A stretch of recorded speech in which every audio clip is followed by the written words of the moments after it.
болып кетті. Құрметті телекөрермендер, бүгін бізде кешкі эфирде, тікелей эфирде Қазақстан және Қазақстан қоғамы атты бағдарламамыз шығып отыр. Мен оның жүргізушісі Жұман Манатбек. Бүгінгі тақырыбымыз және мәселеміз Қазақстан өркениеттер тоғысында деген мәселені қозғамақшымыз. Эфирде қонақта тарих ғылымдарының кандидаты Сұлтан Айдар, сыртқы істер министрі Бақдәулет мырза және мәдениет танушы Шыңғыс Абайханұлы және тарих ғылымдарының кандидаты Ермек Серкебайұлы. Енді өзім сөз бастамасын айтып кетсем, Қазақстан шынында да өркениеттер тоғысында орналасып отыр. Азуын айға білеген шығыс мәдениеті, батыс мәдениеті, Еуропа мен Азияның тоғысында орналасқан Қазақстанда біз расында да үлкен мәдениеттердің ортасында қалып отырмыз. Сондықтан осы төңірегінде ой өрбітсек, ең бірінші сұрағым сізге, Айдар мырза. Айдар мырза, жалпы өркениет және өркениеттер тоғысында дегенді түсіндіріп кетсеңіз. Еліміз бәріне айғақ, еліміз өркениеттердің тоғысында, мәдениеттердің тоғысында тоғысқан жерінде енді өркениет дегенге терминге анықтама беретін болсақ, бұл мәдениет пен өркениет негізінен екі жақты ұғым екеуде. Бұл өркениеттер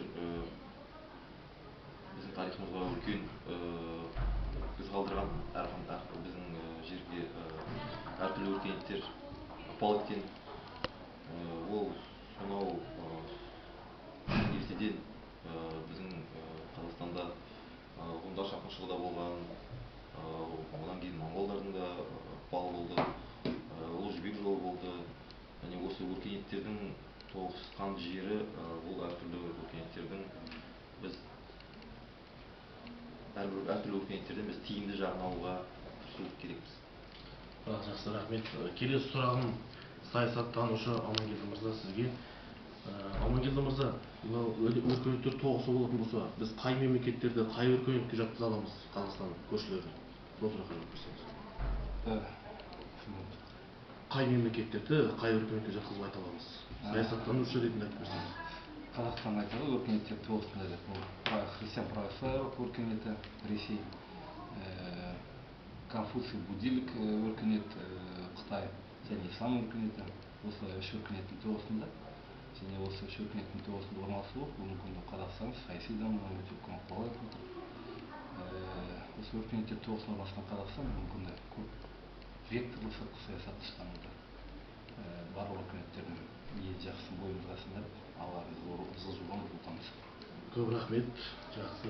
Келесі сұрағым мәдениет танушы Шыңғыс мырза сізге. Шыңғыс мырза, қазіргі жаһандану мәселесіне байланысты осы өркениеттер тоғысында орналасқан Қазақстанда осы қаншалықты мәдениеттердің араласына жаһандануға осы өркениеттер қаншалықты әсер етіп отыр? Соның маңайында жауап берсеңіз. Алдыменен мәдениет танушы ретінде тарих ғылымдарының докторы Айдар мырзаның сөзін қуаттап кеткім отыр. Бұл кісі өркениет, мәдениет деп екеуін екі бөлек қарастырайық деді ғой. Бүгінгі таңдап отқан тақырыптарыңыз өте керемет шын мәнінде. Қазақстан өркениеттер тоғысындағы ел. Иә, мәдениеттің ең жоғарғы сатысы өркениет деп алсақ, Қазақстан сол өркениеттің керемет қазір шыңында тұр. Ал бірақ енді біздің өркениеттің керемет шыңында тұрмыз деп, батыс пен шығыстың арасында тұрмыз деп, бізге бір талтайып тұратын, бір шалқақтап тұратын бір қауіп қатерді жоғымыз бар. Ол жаһандану өзіңіз айтқан. Жаһанданудың әрине жақсы жақтары бар, керемет жақтары бар. Соңғы үлгідегі нанотехнология дейді, инновация дейді, индустрия дейді. Ал бірақ кері жақтары біздің идеологиялық тұрғыдан жегідей жеп бара жатқан дегенде құрт секілді. Сондықтан да жаһанданудың бір жақсы жағын ғана ала отырып, жаман жағынан барынша сақтануымыз керек. Қазақстан өркениеті тоғысқан ел ретінде бір айтарым, қосып аларым, енді барлықтарыңыз көріп отырсыздар, осы соңғы кезде ғана өткен, ол әлемдің дәстүрлі дін өкілдерінің съезі құрылтайы. Ол соңғы жыл ғана өткен мынау Еуропа қауіпсіздік ынтымақтастық ұйымының саммиті. Мынау түрлі ұйымдарға мүше болуымыз, біздің елімізде түрлі ұлт өкілдерінің тату-тәтті өмір сүруінің өзі керемет әлемге үлгі. Оның өзі мақтанышпен зор сыйлық. Көп рахмет Шыңғыс мырза.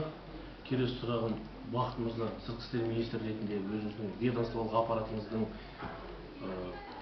құзыретті өкілі ретінде қазір мына өркениеттер тоғысында Қазақстанның сыртқы саясатының бағыты мен соның доктринасына түсіндірме беріп кетсеңіз. Рахмет, сұрағың орынды. Біз енді елбасымыз үлкен бір саясат ұстанып отыр. Ол көршілермен геосаяси жағдайда болу және дипломатиялық қарым-қатынастарды дамыту. Соның аясында осы доктрина да пайда болып отыр. Бұл біздің еліміздің нағыз қойған мақсаттарының бірі. Өйткені бұл жерде үлкен бір идеология жатыр десе де болады. Қасымыздағы көршілермен тату болып, сол көршілеріміз арқылы басқа да елдерге шығып, өзіміздің имиджімізді көтеру. Бұл ең басты мақсат, мемлекеттің ең басты мақсаты болып отыр. Деуге болады.